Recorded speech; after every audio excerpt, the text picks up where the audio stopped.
Militancy 370 से linked नहीं था। 370 के हटने से और डाइल्यूट होने से मिलिटेंसी का राइज हुआ। ये सच्चाई है, ये ऐतिहासिक सच्चाई है, ये राजनीतिक सच्चाई है। लेकिन बीजेपी ने एक नैरेटिव बनाया 370 को लेकर, उसको हटाने के लिए नैरेटिव बनाया, और उसको उस नैरेटिव पे उनको बेचना है, उनको जस्टिफाई करना है राजनीतिक रूप से, तभी तो वो अपने को सही ठहरा पाएंगे।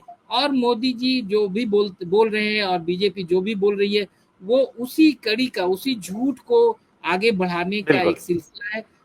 और इसमें मुझे लग रहा है कि राजनीतिक रूप से केवल वो झूठ को परोस करके एक्सप्लॉयटेशन है, इमोशनल एक्सप्लॉयटेशन है, बजाय अदरवाइज कोई बड़ा राजनीतिक इससे ध्येय साध्य नहीं हो रहा है। बिल्कुल। सौरभ जी, मैं आपके पास आऊंगा, अपने को अनम्यूट कर लीजिए। नेहरू पे कब तक इस तरीके का ठीकरा फोड़ते रहेंगे मोदी? दूसरे 47 के हालात लोगों को समझना चाहिए कि मोदी जी की पढ़ाई पे तो खैर हम लोग कुछ बोल ही नहीं सकते, पढ़ाई लिखाई है, उनका जो ज्ञान है इतना विशाल है, उस पर कोई टिप्पणी करना ठीक नहीं होगा। तो मैं चाहता हूँ कम से कम ऐतिहासिक सच्चाई सामने आए, उस दौर की सच्चाई। जी सौरभ जी। सर देखिए, मैं तो नेहरू जी को डिफेंड करने के मूड में नहीं हूं, मैं तो मोदी जी को अटैक करने के मूड में। उसकी एक बड़ी खास वजह है, और जो आपने कहा कि 1947 का जो कंटेक्स्ट है, वो कंटेक्स्ट ये है कि एक ऐसा देश जो 190 साल की गुलामी झेल के आया है, और दुनिया का जो है ना सबसे बड़ी अर्थव्यवस्थाओं में से एक, परहैप्स सबसे बड़ी इकोनॉमी 1757 में जब हम गुलाम बने उसके पहले, और जब हम आजाद हुए तो हम दुनिया के सबसे गरीब और बिखरे हुए मुल्कों में एक है। 1947 में जो नेहरू को जो भारत मिला था और 2014 में जो मोदी जी को भारत मिला था, उस भारत में बहुत जमीन आसमान का अंतर है, और इस जमीन आसमान के अंतर को उन्होंने कभी भी ग्रेटिट्यूड के साथ स्वीकार नहीं किया। आपको याद होगा उनका पहला स्लोगन हुआ करता था ना, 70 साल में क्या हुआ, 70 साल में क्या हुआ। ये 70 साल में जो हुआ उसकी बुनियाद पर मोदी आज खड़े हैं और दुनिया भर में अपना डंका पीटने का दावा कर रहे थे। तो पहली चीज तो ये कि 32 साल की जीवन प्रत्याशा, यानी एक सामान्य आदमी 32 साल का होते होते मौत के मुंह में चला जाता था। हम एक सुई तक नहीं बनाते थे। देश भर में इंस्टीट्यूशंस का निर्माण करना, देश में लोकतंत्र का निर्माण करना, देश में प्लानिंग कमीशन के तहत विकास की योजना तैयार करना, हरित क्रांति की पृष्ठभूमि तैयार करना, और सेना के मोर्चे पर और इंटरनेशनल डिप्लोमेसी के मोर्चे पर नेहरू की उपलब्धियां, इन सारी चीजों को अगर हम एक तरफ रखें तो मुझे जरा सा भी जरूरत नहीं लगती कि हम नेहरू जी को किसी भी मुद्दे पर डिफेंड करें। इतिहास चीख चीख करके बोल रहा है, जो इतिहास पढ़ते हैं उनको ये बात पता है।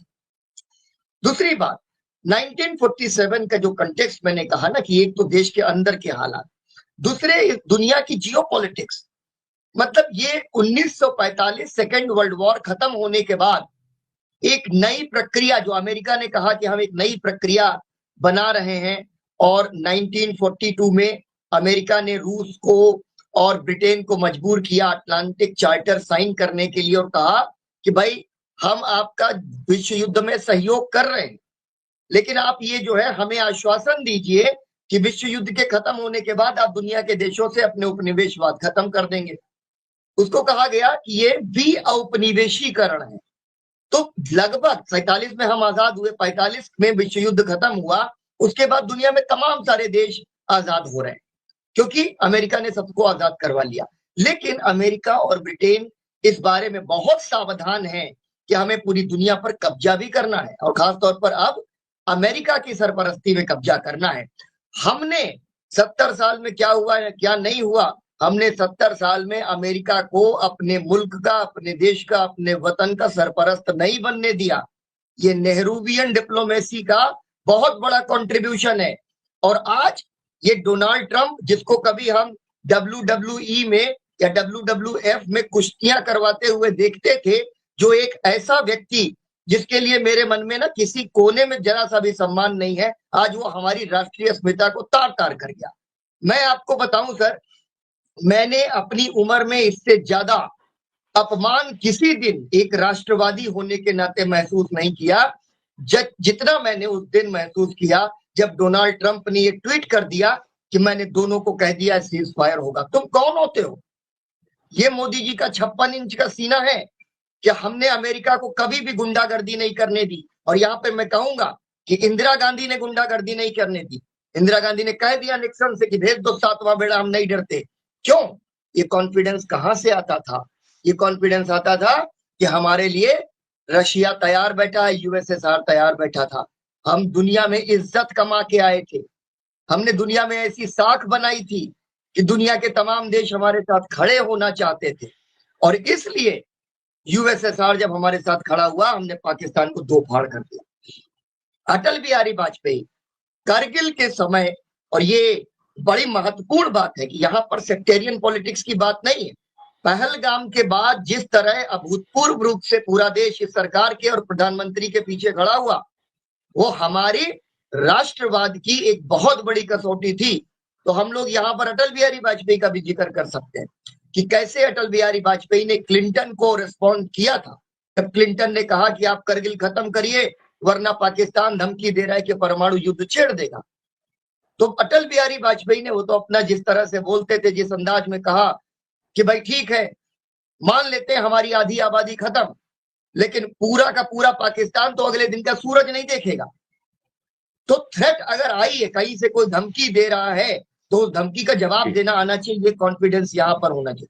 तो मैं ये कहने में बिल्कुल संकोच नहीं करता हूं कि मोदी जी झूठ भी बोलते हैं, मोदी जी फरेब भी करते हैं, और मोदी जी बेशर्मी भी करते हैं। ये अभी जो उन्होंने किया, ये दरअसल आला दर्जे की बेशर्मी है।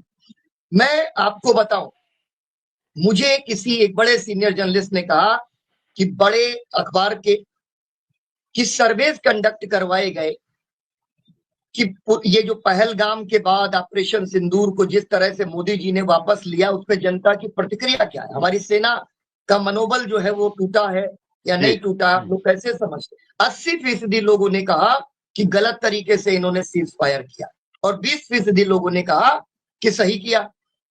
उस जर्नलिस्ट ने मुझे बताया कि ऊपर से ये कहा गया कि इसको पलट के छाप दो कि 80% लोग जो है कह रहे हैं कि बहुत अच्छा किया, और 20% लोग नाराज हैं।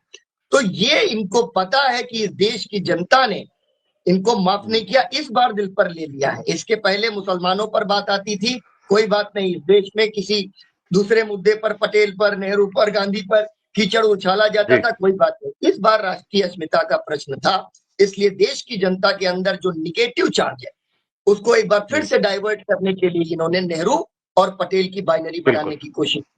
काठ की हांडी बार बार नहीं चढ़ती। आखिरी बात कह दूं सर, जी, एक ऐसा प्रधानमंत्री जिसने बहुत कमजोर नए नए नवजात शिशु, यानी नया नया पैदा हुआ जो बच्चा है, यानी देश 1947 में उसको दुनिया का नेता बना के खड़ा कर दिया। उस जमाने में जब दो वॉरिंग ब्लॉक्स खड़े हुए थे, शीत युद्ध के समय, एक तरफ अमेरिका और दूसरी तरफ सोवियत संघ, पूरी दुनिया को गुलाम बनाने पर लगे हुए थे कि हमारे साथ आओ, या तो नेटो साइन करो या वर्षा साइन करो।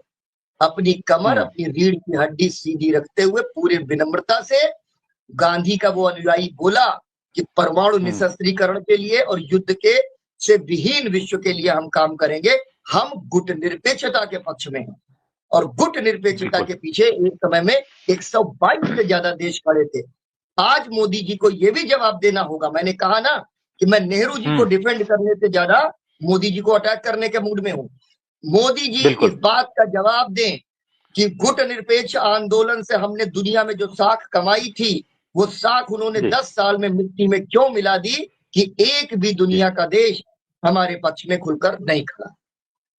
असली बात है। आपने एक सर्वे की बात की, कल ही आशुतोष ने एक बात की है, महिलाओं में सबसे ज्यादा गिरावट मोदी जी की लोकप्रियता में आई है। 44% महिलाएं, ये जो सीज फायर हुआ है इसको माना है कि ये बड़ी गलती हुई है। अरुण जी, मैं आपके पास हूँ। आपने देखा 47 का जो दौर था और जिसको बार बार हम लोग करते हैं, क्या भारत था और नेहरू जी की क्या भूमिका थी, और एक ये है सामने जी। सबसे पहले मैं, आवाज जा रही है? जी जी बिल्कुल आवाज आ रही। हाँ हाँ, आ सबसे रही है, पहले बोलिए। मैं